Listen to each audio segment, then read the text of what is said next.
الله عنه أنه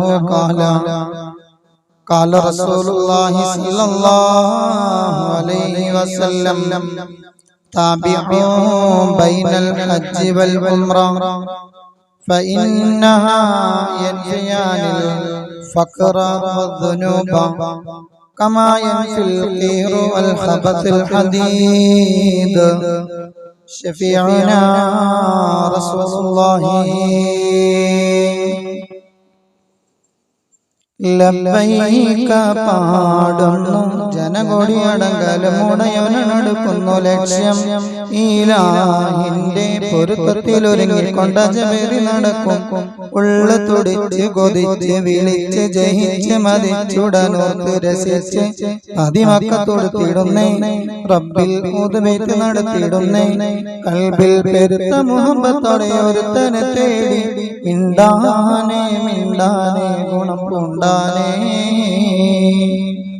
പാടുന്നു ജനകൊടിയടങ്കലമുടയവനടുക്കുന്നു ലക്ഷ്യം ഈലാഹിന്റെ പൊരുത്തത്തിലൊരുങ്ങിക്കൊണ്ട ജബേറി നടക്കും ഉള്ള തുടിച്ച് കൊതിച്ച് വിളിച്ച് ജയിച്ച് മതിച്ചുടനോത്ത് രസിച്ച് അതിമക്കത്തൊടുത്തിടുന്നേ റബ്ബിൽ ഊതുബൈത്ത് നടത്തിയിടുന്നേ കൽബിൽ പെരുത്ത മുഹബത്തോടെ ഒരുത്തനെ തേടി മിണ്ടാനേ ഗുണം പൂണ്ടാനേ. എല്ലാവരും അതുമായി നല്ല രീതിയിൽ സഹകരിക്കണം. നമ്മുടെ മഹല്ലിൽ നമ്മൾ സംഘടിപ്പിക്കുന്ന പരിപാടിയാണ്. അതിന്റെ പൂർണ്ണമായ വിജയത്തിന് നമ്മുടെ കുടുംബങ്ങളെയും മക്കളെയും എല്ലാവരെയും കൂട്ടി ഈ സദസ്സ് ഭംഗിയാക്കൽ ഉത്തരവാദിത്തമാണ്. അല്ലാഹു അത് സ്വീകരിക്കുമാറാവട്ടെ. നമുക്കൊരിക്കലും അവഗണിക്കാൻ പറ്റാത്ത, പുറംതിരിഞ്ഞു നിൽക്കാനാവാത്ത വിളിയാണ് മാതാവിന്റെ വിളി. ഉമ്മ വിളിച്ചാൽ നാം ഉത്തരം നൽകും, കൈ നീട്ടിയാൽ ഓടിയെത്തും, മാറോട് ചേർത്താൽ അവിടെ ഇങ്ങനെ ചേർന്നിരിക്കും. അല്ലേ? നമ്മുടെയൊക്കെ ഉമ്മച്ചിമാര്, നമ്മുടെ ഉമ്മമാര് നമ്മളെ എത്ര സ്നേഹത്തോടെ വിളിച്ചാലും നമുക്ക് വലിയ ഒരു കടപ്പാടുള്ള ഒരാളാണ് ഈ ദുനിയാവിൽ. ഉമ്മയുടെ ഗർഭാശയത്തിൽ നിന്ന് വരുമ്പോൾ ആ ഗർഭാശയത്തിൽ നിന്ന് വരുന്ന കുട്ടിയുടെ പൊക്കിൽ കൊടിയും ഉമ്മയുടെ കുടലുമായി ബന്ധിപ്പിച്ചിരിക്കുന്ന ആ ഒരു ഞരമ്പ് അല്ലെങ്കിൽ ആ ഒരു കുടൽ ഇങ്ങനെ മുറിച്ചിട്ടാണ് ഉമ്മയുടെ ശരീരത്തിന്റെ ഒരു ഭാഗമായിരുന്നു നമ്മൾ ഭൂമിയിലേക്ക് വന്നത്. അപ്പൊ ഉമ്മയുടെ വിളിക്ക് നമ്മൾ ഉത്തരം കൊടുക്കും. സുന്നത്ത് നിസ്കാരത്തിൽ ഉമ്മ വിളിച്ചാൽ ആ ഉമ്മയുടെ വിളിക്ക് ഉത്തരം ചെയ്യണം. കാരണം ഉമ്മയുടെ ഉള്ളിലാണ് നാം രൂപം കൊണ്ടത്. വാപ്പയുടെ മുതുകിൽ നിന്നും ഉമ്മയുടെ ഗർഭാശയത്തിലെത്തി ഉമ്മയുടെ ചൂരും മണവും ഉമ്മയുടെ രക്തന്താണ് മിടിപ്പും ഉമ്മയുടെ തുടിപ്പും ഉമ്മയുടെ ഇബാദത്തും അമലുകളും ഇതെല്ലാം അറിഞ്ഞുകൊണ്ടാണ് നമ്മൾ ഉമ്മയുടെ ഗർഭാശയത്തിൽ ഇങ്ങനെ രൂപം കൊള്ളണത്. ഉമ്മയുടെ ചോരയും നീരുമാണ് നമ്മുടെ ശരീരത്തിൽ ഓടുന്നത്. ഗർഭാശയത്തിൽ കിടക്കുമ്പോൾ നമുക്ക് എങ്ങനെയാ ഭക്ഷണം കിട്ടണത്? ഉമ്മ കഴിക്കുന്ന ഭക്ഷണത്തിന്റെ ഒരു വിഹിതമാണ് നമുക്ക് അല്ലാഹു തരുന്നത്. ഉമ്മ കുടിക്കുന്ന വെള്ളത്തിന്റെ ഒരു വിഹിതമാണ് അല്ലാഹു നമുക്ക് തരുന്നത്. അല്ലേ? നമ്മൾ എപ്പോഴും പറയും നമ്മുടെ മക്കളെ കാക്കണം അല്ലാഹു. ഗർഭാശയത്തിൽ വെച്ച് നമ്മുടെ മക്കളെ കാത്തതാരാണ്? 10 മാസം ഒരു പോറൽ കേൾക്കാതെ, അത് റബ്ബാണ്. അത്രയും പാടുണ്ട്. പ്രസവിച്ച ശേഷം ദുനിയാവിലേക്ക് വന്നതിന് ശേഷം നമ്മുടെ മക്കളെ കാക്കാൻ ഒരു പാടില്ല. അപ്പോ അദൃശ്യമായ ഒരു ലോകത്ത് നമുക്ക് രൂപവും ഭാവവും ശരീരത്തിന്റെ പ്രകൃതിയും ജീവന്റെ തുടിപ്പുമെല്ലാം ഉമ്മയുടെ ശരീരത്തിലാണ് നമ്മൾ ഓരോരുത്തരും രൂപപ്പെട്ടത്. അതുപോലെ തന്നെ നമുക്ക് ജീവൻ കിട്ടിയത് 40 ദിവസം ഉമ്മയുടെ ഗർഭാശയത്തിൽ ബീജത്തുള്ളിയായി തന്നെ നമ്മൾ നിന്നു. ഉപ്പയുടെ മുതുകിൽ നിന്നും ഉമ്മയുടെ ഗർഭാശയത്തിൽ നിക്ഷേപിക്കണമെന്നുള്ളത് അത് അള്ളാഹുവിന്റെ ഒരു ത്വാഅത്താണ്, അള്ളാഹുവിന്റെ ഒരു ഖദറാണ്. അങ്ങനെ ഉമ്മയുടെ ഗർഭാശയത്തിൽ ജീവൻ തുള്ളിനാണ് 40 ദിവസം ബീജത്തുള്ളി, പിന്നെ 40 ദിവസം അത് രക്തമായി മാറി, പിന്നെ അതൊരു മാംസ കഷ്ണമായി മാറി, പിന്നെ അതൊരു എന്താണ് എല്ലും കഷ്ണമായി മാറി. പിന്നെ അതിന് എന്താണ് ആ എല്ലിന് തൊലി വന്നു ഇങ്ങനെ രൂപം കൊണ്ടു, കണ്ണും കാലും കയ്യും തുടിക്കുന്ന ഒരു ഹൃദയവും എല്ലാം ഇങ്ങനെ ഓരോ ഘട്ടം ഘട്ടമായിട്ടാണ് അല്ലാഹു തആല രൂപപ്പെടുത്തിയത്. അതുകൊണ്ട് ഉമ്മയോട് നമുക്ക് ഭയങ്കര കടപ്പാടാണ്. സുന്നത്ത് നിസ്കരിച്ചുകൊണ്ടിരിക്കുമ്പോ ഉമ്മ വിളിച്ചു കഴിഞ്ഞാൽ ഉമ്മക്ക് ഉത്തരം ചെയ്യലാണ് സുന്നത്ത് നിസ്കാരത്തിനേക്കാൾ എന്താണ് ആ നിസ്കാരം പൂർത്തീകരിച്ച് അവൻ എന്താണ് ഉമ്മയുടെ വിളി വിളിക്കുന്നതിനേക്കാൾ കൂടിയുണ്ട്. കാരണം ഖുർആൻ തന്നെ പറയുന്നു വലിൽ വാലിദൈനി ഇഹ്സാൻ, മാതാപിതാക്കൾക്ക് ഗുണം ചെയ്യൽ നന്മയാണ്, അത് വാജിബാണ്, നിർബന്ധമാണ്. അവരെ ബുദ്ധിമുട്ടിപ്പിക്കാൻ പാടില്ല. മാതാപിതാക്കളെ ബുദ്ധിമുട്ടിപ്പിക്കൽ അത് എന്താണ് സബഉൽ മൂബിഖാത്താണ്. ശഫീഉനാ റസൂലുള്ളാഹി നമ്മുടെ ജീവിതത്തിൽ ഉമ്മയേക്കാൾ വലുതായി ആരുമില്ല. നമുക്ക് പൂർത്തീകരിക്കാൻ കഴിയാത്ത കടപ്പാടാണ് നമ്മുടെ ഉമ്മയോടുള്ളത്. തിരിച്ചും നൽകാനാവാത്ത കടമാണ് നമ്മുടെ ഉമ്മയോടുള്ള സ്നേഹം. ഉമ്മയോടുള്ള സ്നേഹം നമുക്ക് വേണ്ടി ഉമ്മ സഹിച്ച ത്യാഗത്തിന്റെയും സഹനത്തിന്റെയും വേദനയുടെയും പ്രയാസത്തിന്റെയും 100ൽ ഒരു അംശം പോലും ആവില്ല. ഒരായുസ് മുഴുവനും നമ്മൾ ഉമ്മാക്ക് ഗുണം ചെയ്താലും നമുക്ക് പൂർത്തീകരിക്കാൻ കഴിയാത്ത കടപ്പാടാണ് നമ്മുടെ ഉമ്മയോടുള്ളത്. ഇബ്നു ഉമർ റളിയല്ലാഹു അൻഹു തവാഫ് ചെയ്യുമ്പോൾ യമനിയായ ഒരു മനുഷ്യനെ കണ്ടു. അദ്ദേഹം തന്റെ ഉമ്മയെ തന്റെ പുറത്തു ചുമന്നുകൊണ്ടാണ് തവാഫ് ചെയ്യുന്നത്. ഇബ്നു ഉമർ റളിയല്ലാഹു അൻഹു മക്കയിൽ ചെന്നിങ്ങനെ തവാഫ് ചെയ്തുകൊണ്ടിരുന്നപ്പോ ഒരു യമനിയായ മനുഷ്യൻ തന്റെ ഉമ്മയെ തന്റെ ചുമലയിൽ ഇങ്ങനെ കയറ്റി ഇരുത്തിയിട്ട് തവാഫ് ചെയ്യണം. എല്ലാവരും ഒറ്റയ്ക്ക് ഇങ്ങനെ തവാഫ് ചെയ്യുമ്പോ യമനിയായ മനുഷ്യൻ തവാഫ് ചെയ്യുന്നത് ഉമ്മയെ പുറത്തിരുത്തിക്കൊണ്ടാണ്. എന്നിട്ട് അദ്ദേഹം പാടുന്നു ഇന്നി ലഹാ ബഈറുഹൽ മുദല്ലൽ ഇന്നി ഉദ്ഗിറതു റികാബഹാലം അദ്ഗർ. അങ്ങനെ ഉമ്മാനെ പുറത്തിരുത്തിക്കൊണ്ട് അദ്ദേഹം ഇങ്ങനെ തവാഫ് ചെയ്തുകൊണ്ട് ഇങ്ങനെ പോകുമ്പോൾ അദ്ദേഹം പറയുന്നു ഉമ്മ എന്നത് എനിക്കൊരു ഭാരമുള്ള മുതലല്ല, ഉമ്മയുടെ വാഹനമാണ് ഞാൻ. ഉമ്മ ജീവിതത്തിൽ അനുഭവിച്ച പ്രയാസങ്ങൾക്ക് പകരമാണ് ഉമ്മയെ ഞാൻ ചുമക്കുന്നത്. ഫഹൽ തുറാ ജാസൈതുഹാ ഇബ്നു ഉമർ. ഇബ്നു ഉമറിനെ കണ്ടപ്പോൾ ആ യമനിയായ മനുഷ്യൻ ചോദിക്കുന്നു ഉമ്മയെ ഞാൻ ജീവിതകാലം മുഴുവനും എന്റെ ചുമലിൽ ചുമക്കാം. അതുകൊണ്ട് ഇബ്നു ഉമറേ ഉമ്മയോടുള്ള എന്റെ കടപ്പാട് തീരുകയില്ലേ ഉമറേ? കാല ഇബ്നു ഉമർ ലാ ലാ വലാ ബിറഫറത്തിൻ വാഹിദാ അരിഫറത്തുൽ മറത്തു മിനർ റഫീ മിനസ് സഫീർ വഹുവ തറദ്ദുദുൻ നഫ്സി ഹത്താ തഖ്തലിഫൽ അദ്ലാ വഹാദാ യഹിദുൽ മിർഫഅ മിർഅതി ഇൻദ വദഇൽ വിലാദാ.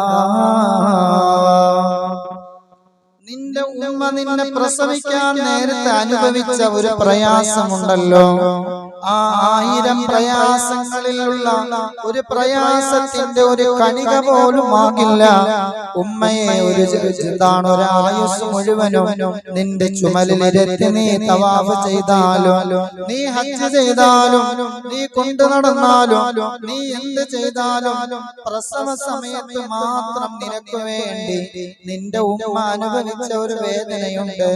ആ വേദനയുടെ 100ൽ ഒരു അംശം പോലും ആകൂല. സൃഷ്ടാവായ അല്ലാഹുവിനോടാണ് നമുക്ക് ഏറ്റവും ബന്ധമുള്ളത്. റബ്ബിനോടുള്ള ബന്ധമെന്ന ഉണ്ടാവുക എന്നത് നിസ്കാരത്തിലാണ് ഒരടിമ അല്ലാഹുവുമായി ഏറ്റവും അടുക്കുന്നത്. നിസ്കാരത്തിൽ സുജൂദിന്റെ സ്ഥലത്തേക്ക് തന്നെ നോക്കണമെന്നാണ്.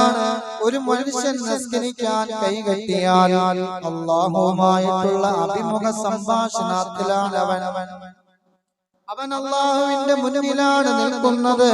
അവൻ അല്ലാഹുവുമായിട്ടുള്ള അഭിമുഖ സംഭാഷണത്തിലാണ്. അങ്ങനെ നിസ്കരിക്കുമ്പോഴും മാതാവ് വിളിച്ചാൽ ആ നിസ്കാരം നിർത്തി മാതാവിന് ഉത്തരം നൽകണമെന്നാണ് ഇസ്ലാമിന്റെ കാഴ്ചപ്പാട്.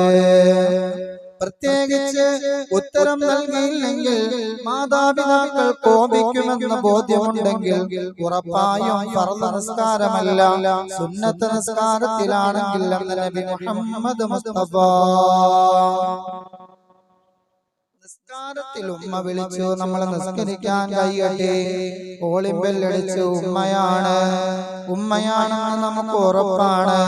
സുന്നത്ത് നിസ്കാരമാണെങ്കിൽ കൈ അഴിച്ച് വീടിന്റെ ഡോറ് തുറന്ന് ഉമ്മയെ വീട്ടിലേക്ക് കയറ്റണം.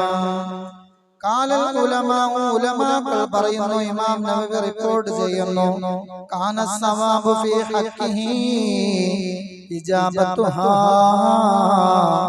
ലിഅന്നഹു കാന ഫീ സലാത്തി നഫ്ലി.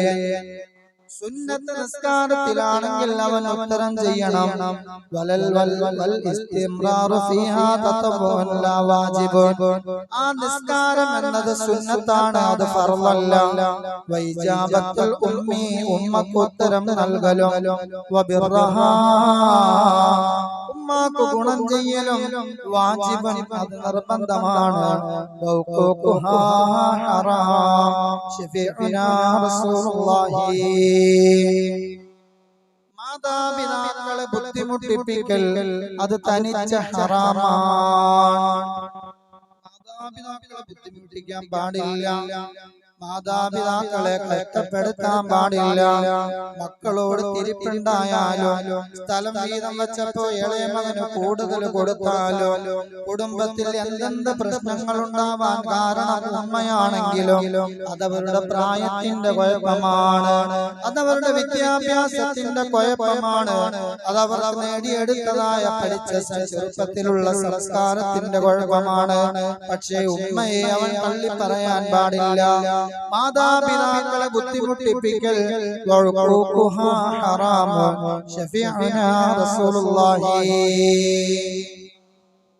ഉമ്മയെയും മക്കളെയും വേർതിരിക്കാൻ പാടില്ല, ഉമ്മയെയും മക്കളെയും വേർതിരിക്കാൻ പാടില്ല, അത് കടുത്ത തെറ്റാണ്. അതുകൊണ്ട് തന്നെയാണ് ഇതര ജീവികളിലാണെങ്കിലും മനുഷ്യേതര ജീവജാലങ്ങളിലാണെങ്കിലും അമ്മയെയും അതിന്റെ കുഞ്ഞുങ്ങളെയും വേർതിരിക്കാൻ പാടില്ല. ഒരിക്കൽ ഉമർ റളിയല്ലാഹു അൻഹു ഒരു കുഞ്ഞിന്റെ കരച്ചിൽ കേട്ടു. അടിമക്കച്ചവടത്തിൽ ഉമ്മയും മകനും കച്ചവടത്തിനായി കൊണ്ടുവന്നപ്പോൾ കുഞ്ഞിനെ അവിടെ ഉപേക്ഷിച്ച് ഉമ്മയെ വിൽക്കപ്പെട്ടു.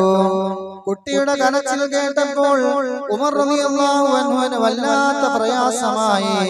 മുഹമ്മദ് നബി കൊണ്ടുവന്ന ദീനിൽ ബന്ധം മുറിക്കുന്നതിനെ പറ്റി പറയുന്നുണ്ട്. എന്താണെന്ന് അറിയുമോ? ഒരിക്കലും ഉമ്മയുടെയും മകന്റെയും ബന്ധം മുറിക്കാൻ പാടില്ല. ഖുർആൻ സൂറത്ത് മുഹമ്മദിലൂടെ പറയുന്നു, ഫഹൽ അസൈതും ഇൻ തവല്ലൈതും അൻ തുഫ്സിദൂ ഫിൽ അർളി വതഖതഉ അർഹാമകും ഉലൈകല്ലദീന ലഅനഹുമുല്ലാഹു ഫഅസമ്മഹും വഅമാ അബ്സ്വാറഹും. ഉമ്മയുടെയും മകന്റെയും ബന്ധം മുറിക്കാൻ പാടില്ല. അത് ഖുർആൻ നിഷിദ്ധമായി തന്നെ പരാമർശിക്കുന്നതാണ്. അങ്ങനെ ആരെങ്കിലും ചെയ്താൽ ഉലൈകല്ലദീന ലഅനഹുമുല്ലാഹ്, അല്ലാഹു തആല അവരെ ശപിക്കുന്നതാണ്. ഫഅസമ്മഹും വഅമാ അബ്സ്വാറഹും, നല്ലത് കാണാൻ പറ്റാത്ത രീതിയിൽ അവരുടെ കണ്ണുകളെ അല്ലാഹു മൂടിക്കളയും. നല്ലത് കേൾക്കാൻ പറ്റാത്ത വിധം അല്ലാഹു തആല അവരെ പൊട്ടന്മാരാക്കുകയും ചെയ്യുന്നതാണ്. ഏത് കുടുംബത്തിലാണെങ്കിലും കെട്ടിക്കൊണ്ടുവരുന്ന പെണ്ണ് അത് നമ്മുടെ ഉമ്മാക്ക് അന്യ ഉമ്മ തന്നെയാണ്. ഒരിക്കലും ആ ഉമ്മയുടെയും മകന്റെയും സ്നേഹത്തിൽ വിള്ളൽ വരാൻ ഈ കെട്ടിക്കൊണ്ടുവന്ന പെണ്ണ് കാരണമാവരുത്. അങ്ങനെ വരുന്നത് ഗുരുതരമായ തെറ്റാണ്. അല്ലാഹു തആല കാത്തുരക്ഷിക്കുമാറാവട്ടെ. ഞാൻ പറഞ്ഞു വന്നത് ബന്ധം മുറിക്കൽ എന്നുള്ളത് ഉമ്മയുടെയും മകന്റെയും കുടുംബ ബന്ധമെന്നത് അത് പവിത്രമായ ബന്ധമാണ്.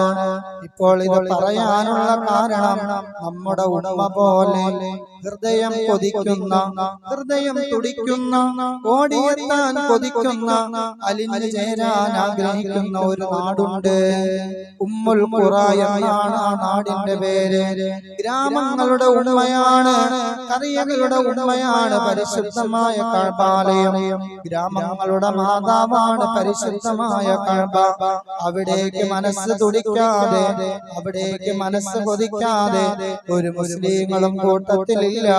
ഒരാളും അവിടേക്ക് എത്തിപ്പെടാൻ ആഗ്രഹിക്കാത്ത ഒരു സത്യവിശ്വാസിയും ഇല്ല.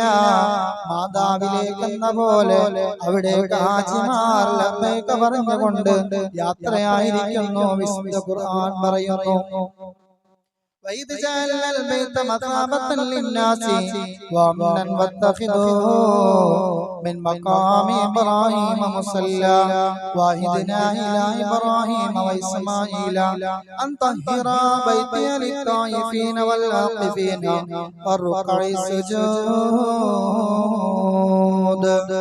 എല്ലാവരും പരിശുദ്ധമായ കഅബയെ ആഗ്രഹിക്കണം, പരിശുദ്ധമായ ഉംറയ്ക്ക് പോകാൻ ആഗ്രഹിക്കണം, പരിശുദ്ധമായ ഹജ്ജും ഉംറയും ചെയ്യാൻ കൊതിക്കണം. കാരണം ലോകത്തുള്ള എല്ലാവരുടെയും ഹൃദയം പരിശുദ്ധമായ മക്കയെ കുറിച്ച് കേൾക്കുമ്പോൾ ഒരു ഈമാനികമായ ഒരു ചലനമുണ്ടാവണം. വെറുതെ നോക്കിയിരുന്നാൽ കൂലി കിട്ടുന്ന 3 കാര്യങ്ങളെ ദുനിയാവിലുള്ളൂ. ചുമ്മാ നോക്കിയിരുന്ന കൂലി കിട്ടുന്ന ഒന്ന് പരിശുദ്ധ കഅബയാണ്. വെറുതെ കഅബാലയത്തിലേക്ക് ഇരുനയനങ്ങൾ കൊണ്ട് ഹൃദയത്തിന്റെ ആത്മസംതൃപ്തി എന്താണ് സംതൃപ്തി തീരുന്നത് വരെ കഅബയിലേക്ക് നോക്കി നിൽക്കുന്നത് ഇബാദത്താണ്. ഒന്നും പറയണ്ട, ഒന്നും ഓതണ്ട, വെറുതെ കൂലി കിട്ടുന്ന 3 കാര്യത്തിൽ ഒന്നാമത്തത് പരിശുദ്ധമായ കഅബാലയത്തിലേക്ക് ഒരാൾ നോക്കി നിന്നാൽ അവൻ ചെയ്യുന്നത് ഇബാദത്താണ്. അതുകൊണ്ട് തന്നെ കഅബാലയം ആദ്യം തന്നെ ഒരാളുടെ നയനങ്ങളിൽ ആദ്യമായി കഅബാലയം കാണുമ്പോൾ അവൻ എന്ത് ദുആ ചെയ്താലും അല്ലാഹു അത് സ്വീകരിക്കും. കഅബാലയം കാണുമ്പോൾ തന്നെ ആദ്യം നമ്മുടെ കർണപടങ്ങൾ കൊണ്ട്, നമ്മുടെ എന്താണ് കണ്ണുകൾ കൊണ്ട്, നയനങ്ങൾ കൊണ്ട് കഅബാലയം ആദ്യം കാണുന്ന അവസരത്തിൽ അവൻ എന്താണോ ചോദിക്കുന്നത് അത് അല്ലാഹു സ്വീകരിക്കും. ഹജ്ജിന് പോകുന്ന ഉംറയ്ക്ക് പോകുന്നവരോട് ഞങ്ങൾ പറഞ്ഞു കൊടുക്കും, നിങ്ങൾ അവിടെ ചെന്ന് കഅബ കാണുമ്പോൾ നമ്മൾ ആദ്യം ചിലപ്പോ എന്താണ്, പടച്ചോനെ എനിക്ക് ദീർഘായുസ്സ്, എന്റെ മക്കളുടെ കല്യാണം നടക്കണേ, എന്റെ മകൾക്കൊരു കുട്ടി ഉണ്ടാവണേ, കല്യാണം കഴിഞ്ഞിട്ട് 10 വർഷമായി അവൾക്കൊരു കുട്ടി ഉണ്ടാവാൻ വേണ്ടി ഞാൻ ഹജ്ജിന് വന്നത്. ഇങ്ങനെയൊക്കെ നേർച്ചയാക്കി പല ഉദ്ദേശത്തോടു കൂടി വരുന്നവരുണ്ടാവും. എങ്ങനെയാണെങ്കിലും കഅബാലയം ആദ്യം തന്നെ കാണുന്ന സമയത്ത് എന്താവും പറയേണ്ടത്? പടച്ചവനെ, ഞാൻ ഇനി ചെയ്യുന്ന എല്ലാ ദുആയും നീ സ്വീകരിക്കണേ റബ്ബേ എന്ന് പറഞ്ഞാൽ പിന്നെ അവന്റെ കാര്യം റാഹത്താണ്. കഅബാലയം ആദ്യം കാണുമ്പോ അല്ലാഹുവേ, ഞാൻ ഇനി ചെയ്യുന്ന എല്ലാ ദുആയും നീ സ്വീകരിക്കണേ എന്ന് പറഞ്ഞാൽ പിന്നെ അവന്റെ എല്ലാ ദുആയും അല്ലാഹു സ്വീകരിക്കുമെന്നാണ് ബുദ്ധിപരമായിട്ട് നമ്മൾ പറയുന്നത്. എന്ത് കഅബാലയം ആദ്യം കാണുമ്പോൾ എന്ത്, അതുകൊണ്ട് ദൂരേന്ന് വരുമ്പോ നമ്മളോട് കൂടെ കൊണ്ടുപോകുന്ന അമീറന്മാര് പറയും, ആരും ഇപ്പൊ കഅബയിലേക്ക് നോക്കല്ലേട്ടോ, എല്ലാവരും കീഴ്പോട്ട് നോക്കിയിട്ട് വാ, അടുത്ത് ചെന്ന് നന്നായി കാണുന്ന നിലയ്ക്ക് അവിടെ ചെന്ന് നിന്ന് കഴിയുമ്പോൾ മാത്രമേ അതിനകത്തേക്ക് നിങ്ങൾ നോക്കാവുള്ളൂ. നോക്കി കഴിഞ്ഞിട്ട് ആദ്യം നിങ്ങൾ എന്ത് ചോദിക്കുന്നു അത് അല്ലാഹു സ്വീകരിക്കും, ഉറപ്പായും സ്വീകരിക്കും, ഉറപ്പായും അതിന് മറുപടി ഉണ്ടാവും. അപ്പൊ അതുകൊണ്ട് ആദ്യം പറയണം, എന്ത് പറയണം? അല്ലാഹുവേ, ഞാൻ ഇനി ചെയ്യാൻ പോകുന്ന എല്ലാ ദുആകളും നീ സ്വീകരിക്കണേ അല്ലാഹ് എന്ന് പറഞ്ഞാൽ പിന്നെ എല്ലാം അല്ലാഹ് സ്വീകരിക്കും. രണ്ടാമത്, ഒരു പണിയും കൂടാതെ വെറുതെ നോക്കിയിരുന്നാൽ കൂലി കിട്ടുന്ന രണ്ടാമത് അവന്റെ ഉമ്മയാണ്. പ്രസവിച്ച ഉമ്മാടെ മുഖത്തേക്ക് വെറുതെ നോക്കിയിരുന്നാൽ കൂലി കിട്ടുമെന്ന് നബി മുഹമ്മദ് മുസ്തഫ വെറുതെ നോക്കിയിരുന്നാ മതി. ഉമ്മാനെ വിളിച്ചിട്ട് അവിടെ ഇരുത്താം, ഒരു ചായ കൊടുത്തിട്ട് നമസ്കാരം കഴിഞ്ഞ് പോകുമ്പോ വലിയ കുഴപ്പമുണ്ടായില്ല. വന്ന് ചോറ് തിന്നാൻ കഴിയുമ്പോ ഉമ്മാനെ അവിടെ കൂടെ ഇരുത്തിയിട്ട് ഉമ്മാടെ മുഖത്തേക്ക് ഇങ്ങനെ നോക്കാം. നന്നായി ചുമ്മാ നോക്കിയാൽ കൂലി കിട്ടുന്നതാണ് നമ്മുടെ ഉമ്മ. ജുമാക്ക് പോകുമ്പോ കുഴപ്പമുണ്ടായില്ല. ഉസ്താദിന്റെ പ്രസംഗം കേട്ടിട്ട് വന്നിട്ട് പിന്നെ ഉമ്മാനെ എടുക്കലായി, ഉമ്മാക്ക് ഉമ്മ കൊടുക്കലായി, ഉമ്മാനെ തടവലായി. ഇതെല്ലാം കൂലിയാണ്. മാതാപിതാക്കൾക്ക് ഗുണം ചെയ്യണേ. വലിൽ വാലിദൈനി ഇഹ്സാനാ. മൂന്നാമത്തതൊരാൾ വെറുതെ നോക്കിയിരുന്നാൽ കൂലി കിട്ടുന്നത് പരിശുദ്ധമായ ഖുർആനാണ്. ഈ ഖുർആനിലേക്ക് വെറുതെ നോക്കിയിരുന്നാൽ കൂലിയാണ്. വെറുതെ നോക്കിയിരുന്നാൽ മതി. ഇത് തുറന്നു വെച്ചിട്ട് ഒരാൾക്ക് ഓതാൻ അറിയില്ല, അടുത്തിരിക്കുന്ന ഒരാൾ ഓതാനനുസരിച്ച് വെറുതെ ഖുർആനിലേക്ക് നോക്കിയിരുന്നാൽ ഈ മൂന്ന് കാര്യങ്ങൾക്ക് വെറുതെ നോക്കിയാൽ തന്നെ കൂലി കിട്ടുമെന്ന് നബി മുഹമ്മദ് മുസ്തഫ. പിന്നെയോ അങ്ങനെ ഈ ആയത്തിന്റെ വിശദീകരണത്തിൽ കാണാൻ നമുക്ക് എന്താ കാണാൻ പറ്റുക എന്നറിയാമോ? പരിശുദ്ധമായ കഅബാലയത്തിലേക്ക് ഇബ്രാഹിം നബിയുടെ വിളി കേട്ട് ചെന്ന് കഴിഞ്ഞാൽ, പരിശുദ്ധമായ ഹറമിൽ ചെന്ന് കഴിഞ്ഞാൽ എന്തെന്നാണ് സഹസ്രങ്ങൾക്ക് മുമ്പ് മഹാനായ ഇബ്രാഹിം നബിയുടെ വിളിക്ക് ഉത്തരം നൽകിയവരാണ് ഹാജിമാർ.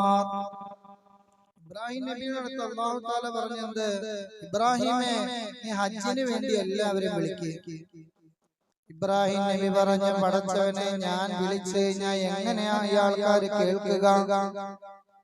وأذن في الناس بالحج يأتوك رجالا وعلى كل ضامر يأتين من كل فج عميق. ഇബ്രാഹിം നബിയോട് അല്ലാഹു പറഞ്ഞു, ജനങ്ങൾക്കിടയിൽ നീ ഹജ്ജിനെ പറ്റി വിളംബരം ചെയ്യുക ഇബ്രാഹിം. നടന്നുകൊണ്ടും വിദൂരമായ സകലമായ ദിക്കുകളിൽ നിന്നും വരുന്ന എല്ലാവിധ മെലിഞ്ഞ ഒട്ടകങ്ങളുടെ പുറത്ത് കയറിയോ അവർ നിന്റെ അടുത്തേക്ക് വന്നുകൊള്ളുമെന്ന് ഇബ്രാഹിം നബിയോട് അല്ലാഹു പറഞ്ഞു. നീ ജനങ്ങളെ വിളിക്കേ,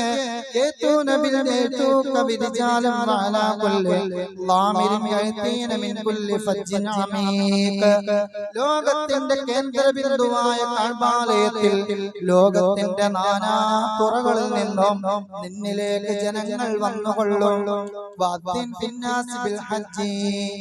അതായത് നാദി ഫിന്നാസി ദാഇയൻ ലഹു ഇലൽ ഹാജി ഇലാ ഹാദൽ ബൈത്തിൽ ലദീ അമർനാ.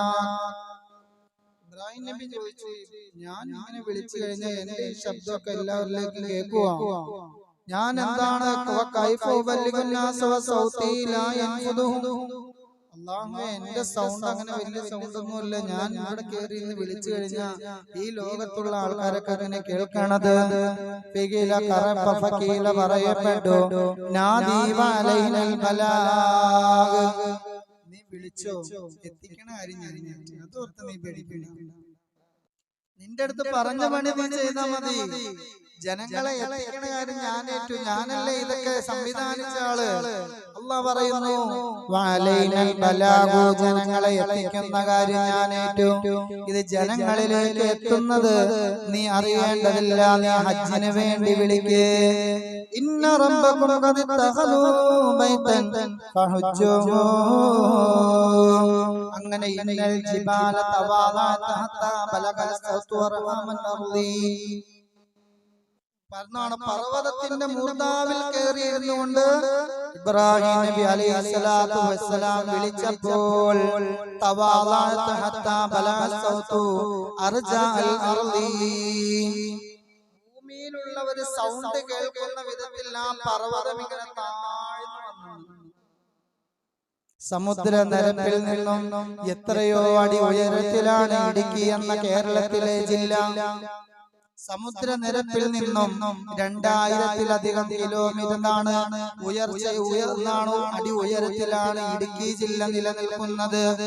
ഇബ്രാഹിം നബി വിളിച്ചപ്പോൾ ഈ വിളിയാളം ഭൂമിയിലുള്ളവർ കേൾക്കാൻ വേണ്ടിയിട്ട് നിന്നുകൊണ്ട് വിളിച്ച പർവ്വതം ഭൂമിയിലേക്ക് താന്നു വന്നത്രേ. എന്തിനു വേണ്ടിയാണെന്നറിയാമോ? ഭൂമിയിലുള്ളവർക്ക് ആ സൗണ്ട് കേൾപ്പിക്കാൻ വേണ്ടി.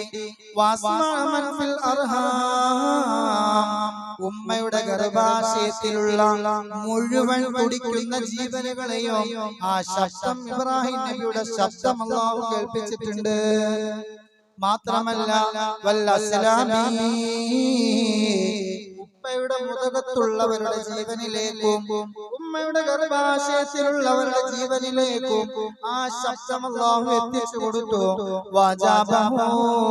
അതായത് അവരുടെ ഗർഭാശയത്തിലുള്ള തുടിക്കുന്ന ജീവനുകളും ഉപ്പയുടെ മുതുകിലുള്ള തുടിക്കുന്ന ജീവനുകളും ഇബ്രാഹിം നബിയുടെ വിളിക്ക് ഉത്തരം ചെയ്തിട്ടുണ്ട്.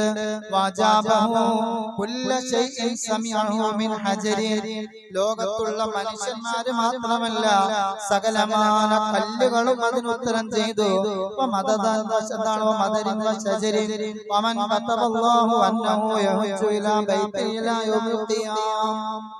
ഖിയാമത്ത് നാൾ വരെ ഹജ്ജിനും ഉംറയ്ക്കും പോകുന്നവർ മുഴുവനും അവർ കഴിഞ്ഞ വർഷമോ പിറ്റത്തെ വർഷമൊന്നുമല്ല, അവരവരുടെ ഉപ്പയുടെ മുതുകിലോ ഉമ്മയുടെ ഗർഭാശയത്തിലുമുള്ള അവസരത്തിൽ തന്നെ ഇബ്രാഹിം നബിയുടെ വിളി കേട്ടിട്ടുണ്ട്. ലബ്ബൈക അല്ലാഹുമ്മ ലബ്ബൈക എന്ന സുന്ദരമായ ആ ഒരു ധ്വനി ചൊല്ലണമെന്നുള്ള അള്ളാഹു തീരുമാനിച്ചത് അവരുടെ ഗർഭാശയത്തിലും മുതുകിലും വെച്ചുകൊണ്ടാണ്. അതുകൊണ്ട് എന്താണ് ജനങ്ങളെ നീ ഹജ്ജിലേക്ക് വിളിക്കണമെന്ന് ഇബ്രാഹിം നബിയോട് പറഞ്ഞു. അതുകൊണ്ട് ഇന്ത്യ രാജ്യത്ത് നിന്ന് ആളുകൾ ഇങ്ങനെ ഹജ്ജിന് പോകാൻ വേണ്ടി 42,507 പേർക്ക് അവസരം ഈ വർഷം നിഷേധിക്കപ്പെട്ടു. 1,75,000 പേരാണ് ഈ വർഷം ഇന്ത്യ രാജ്യത്ത് നിന്ന് പോകേണ്ടിയിരുന്നത്. നിർഭാഗ്യവശാൽ അവിടുത്തെ ഹജ്ജിന്റെ സൗദി ഗവൺമെന്റ് അവിടുത്തെ നുസ്ക് പോർട്ടൽ ക്ലോസ് ചെയ്തു. ശക്തമായ ചൂടാണ് ഇപ്രാവശ്യം.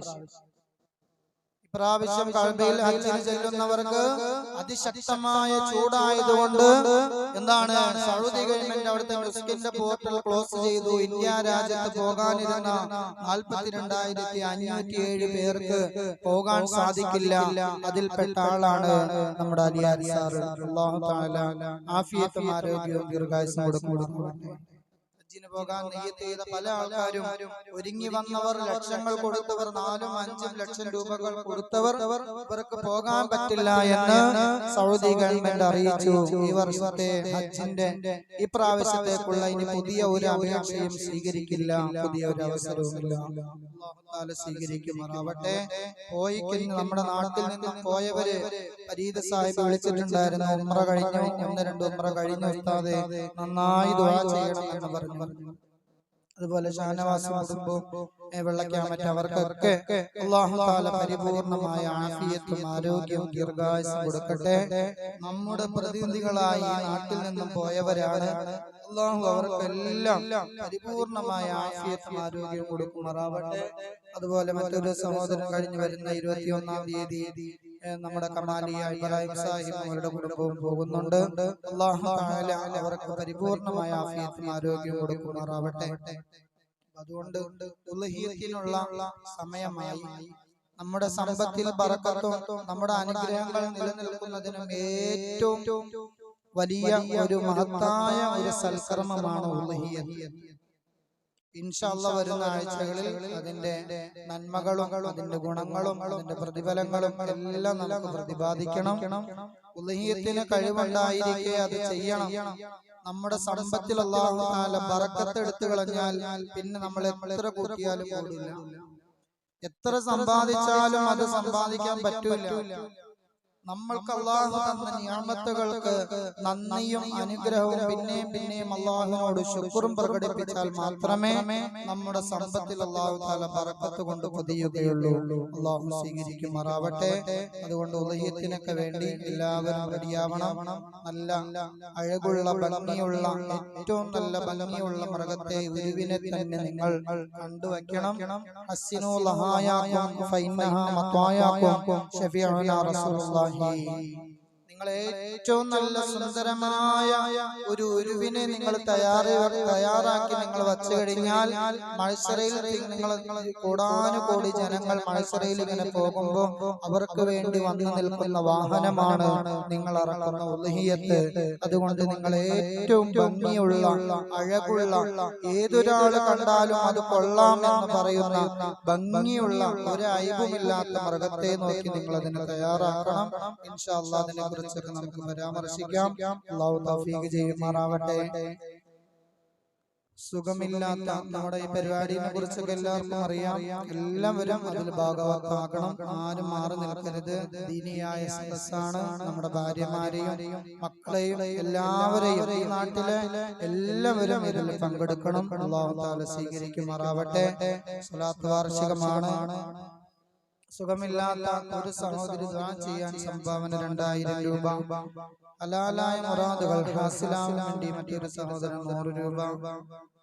ജനലയുടെ കർട്ടൻ ഒരു സഹോദരൻ ഇട്ട് തന്നത് പ്രത്യേകമായി ദുആ ചെയ്യാൻ പറഞ്ഞിട്ടുണ്ട്. അല്ലാഹു സ്വീകരിക്കുമാറാവട്ടെ. എല്ലാ കർട്ടനും നമ്മുടെ കൂടിയുള്ളത് അല്ലേ? ബാക്കിയുള്ള എല്ലാം അൽഹംദുലില്ലാഹ് നല്ല ഭംഗിയായി. പള്ളി കയറുമ്പോൾ നമ്മൾ പുറത്തെ കാഴ്ച കാണുന്നതിനാ നിസ്കരിച്ചുകൊണ്ടിരിക്കുമ്പോ അതിൽ പോണ ആൾക്കാരെ കാണേണ്ട ആവശ്യമുണ്ടോ? അതിന്റെ ആവശ്യമില്ല. അപ്പൊ ഇത് നല്ല ഭംഗിയായിട്ടുണ്ടല്ലോ. ഇനി പള്ളി കയറുമ്പോ വെട്ടത്തിന്റെ ആവശ്യമുണ്ടെങ്കിൽ ആ ട്യൂബ് ഇടാം. നമുക്ക് സോളാർ ഇവിടെ 4.5 ലക്ഷം രൂപ മുടക്കി സോളാർ ഉണ്ട്. കുറച്ചു നേരം ഈ ലൈറ്റോ ഫാനോ നിസ്കരിക്കാൻ പള്ളിയുടെ ഉള്ളിൽ കയറുമ്പോ മാത്രമല്ലേ നമ്മൾ ഉപയോഗിക്കുന്നുള്ളൂ. അപ്പൊ അതെന്തായാലും അതെല്ലാവരും ശ്രദ്ധിക്കുക. വല്ലാതെ അതിന്റെ ആ വള്ളി പിടിച്ചപ്പോഴും വലിക്കോ താത്തുമൊക്കെ ചെയ്യുമ്പോ പിന്നെ അതിന്റെ കംപ്ലൈന്റുകളും ബുദ്ധിമുട്ട് വരും. അതുകൊണ്ട് പരമാവധി പള്ളിയുടെ ഉള്ളിലല്ലേ ദുനിയാവിയായ എല്ലാ കാര്യങ്ങളും മറന്നു വെച്ചിട്ട് പള്ളിയുടെ ഉള്ളിൽ കയറണമെന്നാണ്. അല്ലാഹു സ്വീകരിക്കുമാറാവട്ടെ. സ്ഥലം വാങ്ങുന്നതിലേക്ക് ഒരു സഹോദരൻ 2000 രൂപ. മരണപ്പെട്ട മാതാപിതാക്കൾക്ക് വേണ്ടി ദുആ ചെയ്യാൻ 250 രൂപ. മരണപ്പെട്ട മാതാപിതാക്കൾക്ക് വേണ്ടി ദുആ ചെയ്യാൻ മറ്റൊരു സഹോദരൻ 200 രൂപ. അതുപോലെ ഇന്ന് 3 മണിക്ക് 10ാം ക്ലാസ്സിലെ SSLC പരീക്ഷയുടെ റിസൾട്ട് വരുന്നതാണ്.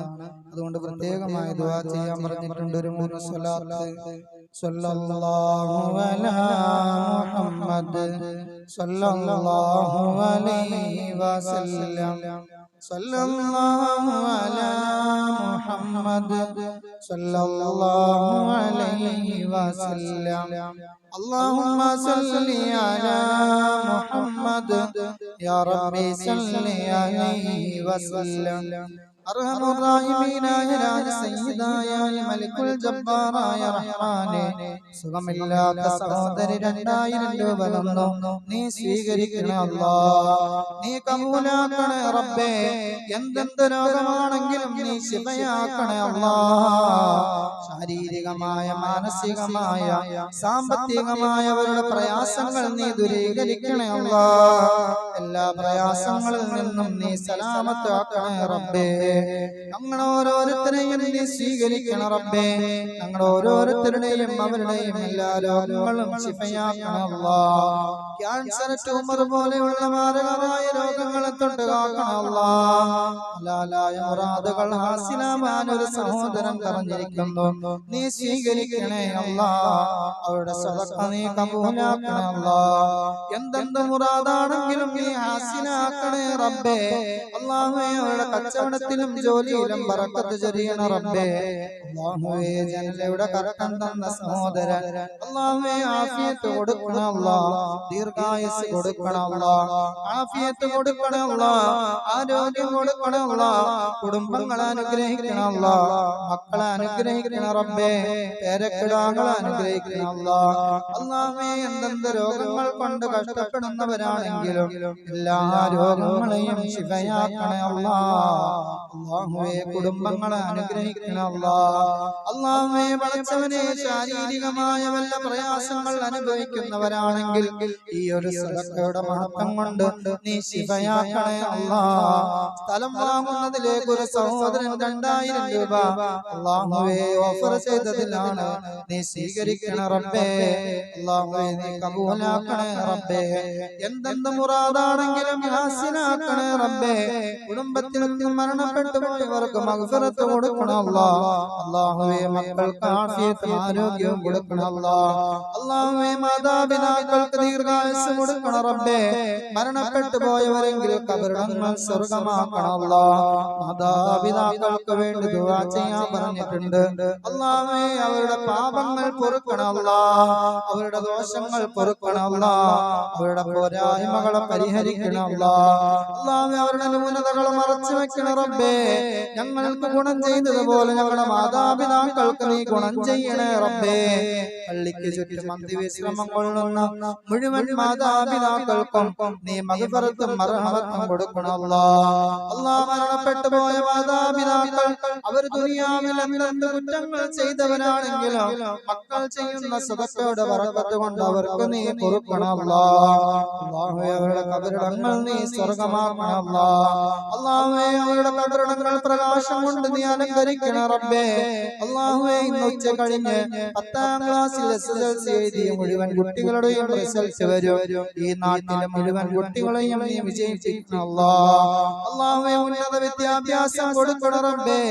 ഒരു മേഖലയിലും നീ പരാജയപ്പെടുത്തില്ല ഇസ്സത്തുള്ള മക്കളാക്കണം മാതാപിതാക്കൾ അനുസരിക്കുന്ന മക്കളാക്കണം ദീനിന് ഉപകരിക്കുന്ന മക്കളാക്കണം റബ്ബേ.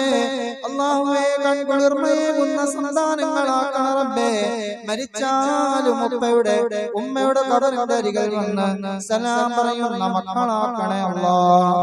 നമ്മുടെ ദുആഇനെ നീ സ്വീകരിക്കണേ അല്ലാഹ്.